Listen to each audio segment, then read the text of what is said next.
bal ila arag wada sheekaysigan xiisaha badan. bismillaahi raxmaani raxiim assalaamu calaykum waraxmatullaahi wabarakaatu kusoo dhawaada casharkeenii maanta waxaan baranaynaa mazungumzo waa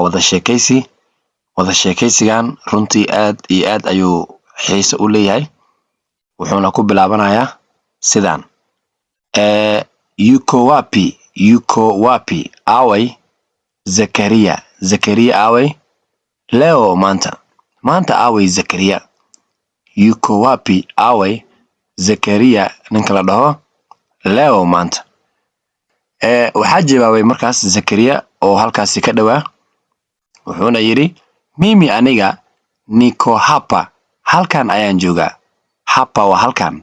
mimi aniga niko waxaan joogaa hapa halkan su'aal kale ayaa la weydiiyay Zakaria oo ah umeniwekea wapi xagee ii dhigtay simu yangu teleefankayga simu waa teleefan yangu waa waxiga sidoo kale wapi waa away yani xagee aan dhahay xagee wapi laba macno leedahay awayna way noqotaa xageena way noqotaa laakiin hadda waxay u taagan tahay xagee umeniwekea wapi xagee ii dhigtay hadda wapi waxay u taagan tahay xagee simu yangu teleefankayga xagee ii dhigtay Zakaria si fiican umuusan maqlin wuxuu yiri eti sumu sun ya sumu waa sun eti yani waa sida oo kale tuug wuu baxay wuu imaaday yani aadaas Sawaaxiliga waxaan adeegsanaa eti ayaad adeegsanaysaa marka wuxuu yiri eti sumu sun Zakaria wuu jawaabay wuxuu dhahay mimi aniga sijasema ma dhihin sumu sun ma dhihin yani sun ma sheegin nimesema waxaan iri simu teleefan nimesema simu waxaan iri oo aan sheegay teleefan Zakaria wuxuu yiri samahani waan ka xumahay sijakusikia kuma maqlin vizuri si fiican kuma maqlin Zakaria wuxuu yiri waan ka xumahay si fiican kuma maqlin samahani waan ka xumahay sijakusikia kuma maqlin vizuri si fiican kuma maqlin qofkii markaas Zakaria la hadlayay wuxuu yiri